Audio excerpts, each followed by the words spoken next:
Good afternoon, everyone. My name is Andreina, and my amazing mentor is Heather Graham.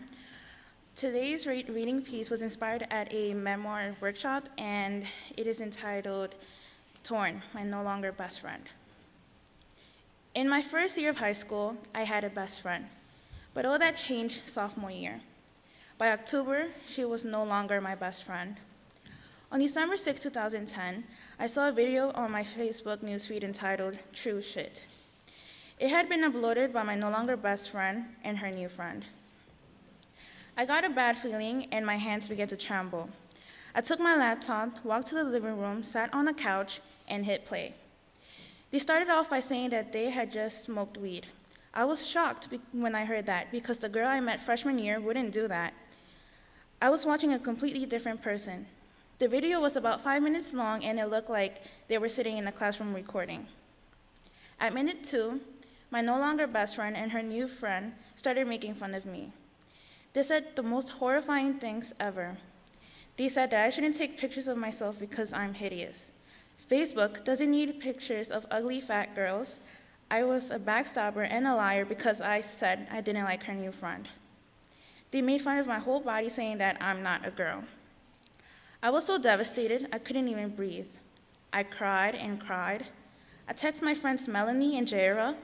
They told me that they had already seen it. The majority of my grade had seen it too. Melanie had transferred out of our school 2 weeks before the video because those girls were harassing her too. She told me to tell the principal, and Jaira tried to calm me down. I went to sleep crying. I didn't even tell my parents because I knew they would overreact. The next day, I was pretending like nothing was going on when I got to school. My no longer best friend and her new friend were sitting at my everyday spot, so I sat with other friends. I was so hurt. I was dying in the inside. I had a rubber band on my wrist, and I kept plugging it until I saw my friend Crystal.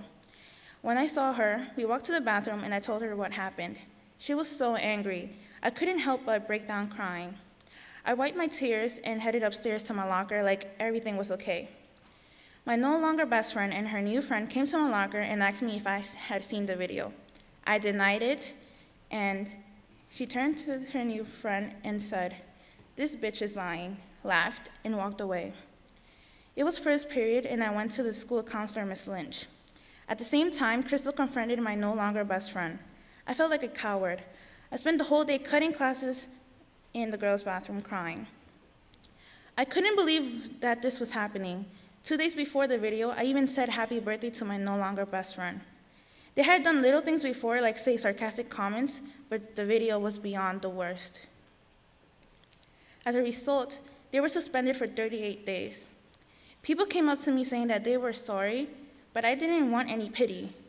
Others, like their clique, made my life miserable by retelling the whole story. The day my no longer best friend and her new friend returned, the principal set up a conference with us and to settle the beef, but nothing really changed. They still do little things to irritate me, like give me smirks or laugh extra loud around me. I've learned to ignore it. People say I need to get rid of the grudge and ignore them, but it's easy to give advice when you don't know how it feels. It doesn't hurt me as much anymore, but it has left a scar. Thank you.